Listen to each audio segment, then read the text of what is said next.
Vaccines. Vaccines may be defined as antigen active immunization or antibody passive immunization molecule used to confer protection mostly against an infection. The process of administration of vaccine is called a vaccination or immunization. Vaccine provide protection against infectious diseases such as plague, plague, and tuberculosis. The immunization have saved millions of lives all over the world.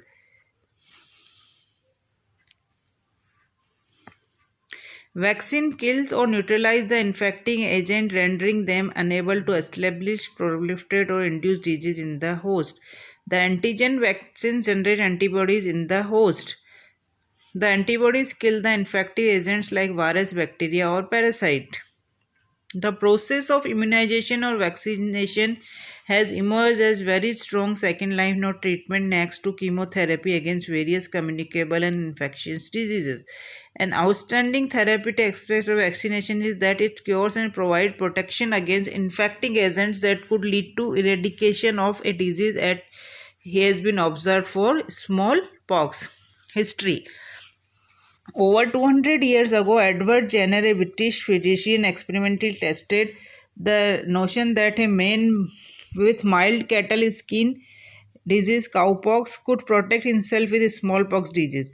Cowpox and smallpox viruses are closely related. Jenner inoculated an 8-year-old boy, James Phillips, with content of small cowpox pustules. The cowpox antibodies bind with smallpox surface antigen to neutralize smallpox virus. The boy was fully protected from smallpox disease following two separate inoculations. The principle of vaccination was thus discovered by Jenner. The term vaccination derived from the Latin word vacca, that means cow. In 1958, WHO conceived the idea of mass vaccination of children and people. Another disease targeted by eradication was polio, caused by poliovirus poliomyelitis. Jones Stock developed an activated poliovirus vaccine. Pulse polio immunization program monitored by WHO is a very famous immunization program. Vaccines developed against tuberculosis, cholera, and plague have also significantly reduced the occurrence of these fatal diseases. The immunization of vaccine is of two types. Active immunization, where the vaccine molecule used is an antigen derived from an infective organisms such as derived from diphtheria, pertussis, or tetanus. The commonly used vaccine consists of cocktail of three antigens: triple antigen vaccine, which is known as DPT, and passive immunization include vaccination by administration of antibodies directed against a pathogen. This table is showing the pathogenic organism including disease and their vaccine molecule.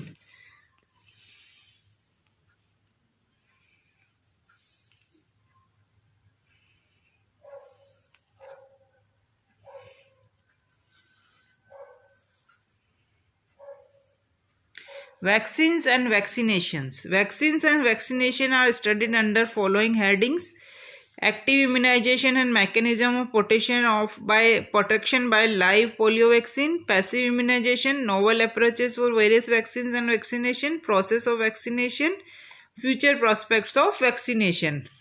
Active immunization and mechanism of protection by live polio vaccine.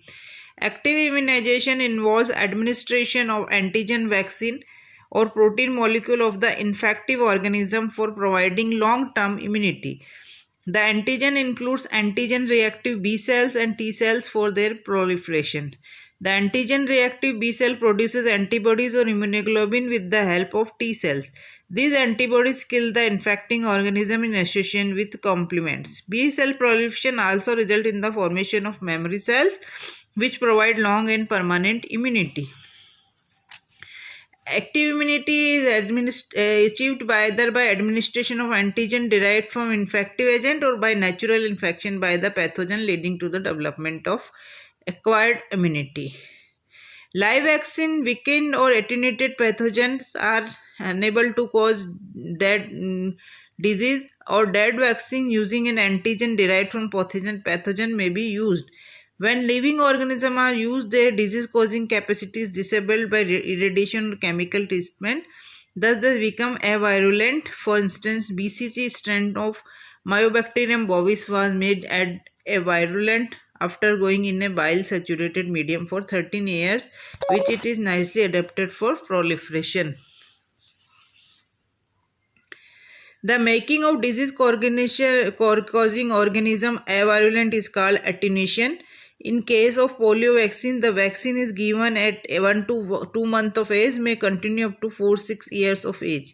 The vaccine contains living polioviruses grown in the epithelial cells from monkey kidney. Some viruses, such as strains of yellow fever and influenza, are attenuated by growing in eggs. Certain viruses for attenuation are grown at lower temperature. The virus cannot spread into body as it cannot survive the high temperature of the body. The mechanism of protection provided by the live polio vaccine is interesting.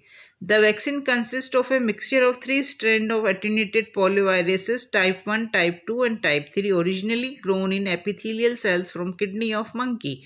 The polio vaccine is given as oral drops. The attenuated poliovirus reaches in the intestinal mucosa. They proliferate and colonize in the intestinal epithelial cell, inducing the production of antibody. The response is similar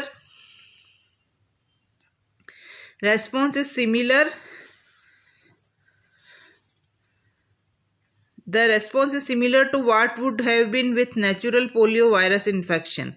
The vaccine produced neutralized the infection of natural poliovirus. The vaccine also produces long-lasting intestinal as well as humoral immunity. It does not require booster dose. Sometimes if the child is harboring other viruses, these viruses could prevent proliferation and colonization of poliovirus, and no protective immunity is induced. The dead vaccine is also used against polio. The dead poliovirus vaccine is advantageous for children who generally harbor other viruses. The both live and dead vaccines have merits and demerits. Most effective vaccine is characterized by the absence of any side effects following immunization. The most effective pure and functional vaccine produced is against diphtheria and tetanus. These vaccines contain purified exotoxin detoxified by treating with formaldehyde. The toxide is super and most effective immunizing agent. Another effective vaccine is purified cell wall polysaccharide vaccine against 2 strain A and C of Neisseria meningitis, causing bacterial meningitis. Passive immunization. Passive immunization against means that the antibody developed against a specific infective organism in one animal can be injected into another animal to achieve protection by the recipient against the pathogen. The antiserum could be used as vaccine. The immunity developed in donor is thus transferred to recipient. The performed antibodies in natural infection can be transferred from mother to cell.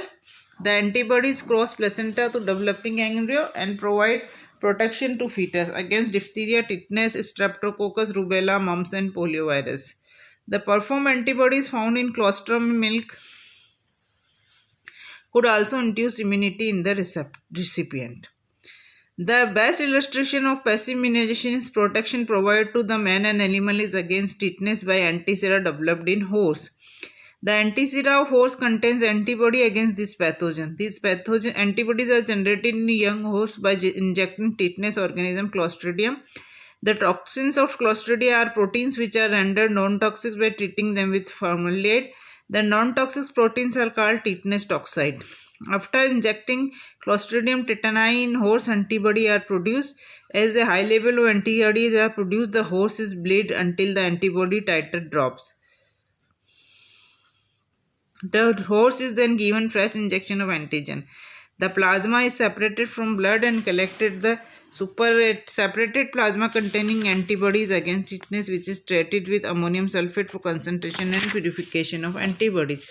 These purified antibodies are dialyzed, filtered and sterilized, titrated and ready for use as vaccine. Anti-tetanus antibody thus prepared gives prompt protection against tetanus. It has been observed sometimes recipient human being to produce its own antibodies while antibodies from hosts are still circulating in the blood. This causes hypersensitivity reaction resulting into serum sickness disease. If antibodies raised in hosts are repeatedly given to an individual, later develop type 1 hypersensitivity reaction, anaphylaxis. About 250 units of immunoglobulins are normally given to men to induce immediate protection against tetanus. Human origin antiserum may also be given to avoid hypersensitivity reaction and adverse effect. The human immune serum globulin can be obtained from volunteer donors who is recently immunized against tetanus. Human ISG prepared for a specific pathogen is administered against measles, hepatitis B, rubella, or chickenpox. Anti-rabies immunoglobulin either or of human or equine origin can be administered of post-exposure prophylaxis of rabies. The passive immunization mediated by monoclonal antibodies have great immunotherapeutic importance. These monoclonal antibodies also have an important application in the diagnosis of organism causing a disease. Monoclonal antibodies can be produced against a specific disease through hybridoma technology or recombinant DNA technology.